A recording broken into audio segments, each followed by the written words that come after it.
સાબર ડેરીના દૂધના ભાવફેરના અન્યાય સામે સતત 5મા દિવસે પણ પશુપાલકોનું આંદોલન યથાવત છે। ગુરુવારે ડેરીમાં માત્ર 10 લાખ લીટર દૂધની આવક થઈ, એટલે કે નિયમિત આવક કરતા 16 લાખ લીટર દૂધની આવકમાં ઘટાડો નોંધાયો હતો।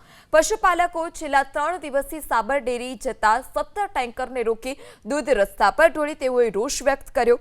આ તરફ કેટલાક પશુપાલકોએ તો જરૂરિયાતમંદ લોકોને અથવા શાળામાં દૂધનું વિતરણ કર્યું હતું અને અનોખી રીતે વિરોધ નોંધાવ્યો।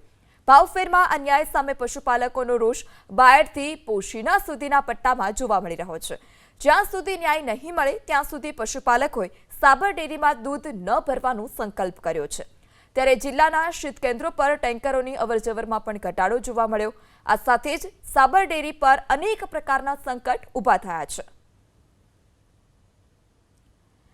આગળ વાત કરીએ તો સાબરકાંઠામાં સતત ચોથા દિવસે દૂધ મંડળીઓ બંધ જોવા મળી। દેશની પ્રથમ એનિમલ હોસ્ટેલ ધરાવતા આકોદરા ગામમાં દૂધ મંડળી બંધ જોવા મળી। યોગ્ય ભાવફેરની માંગ સાથે દૂધ મંડળીઓ બંધ।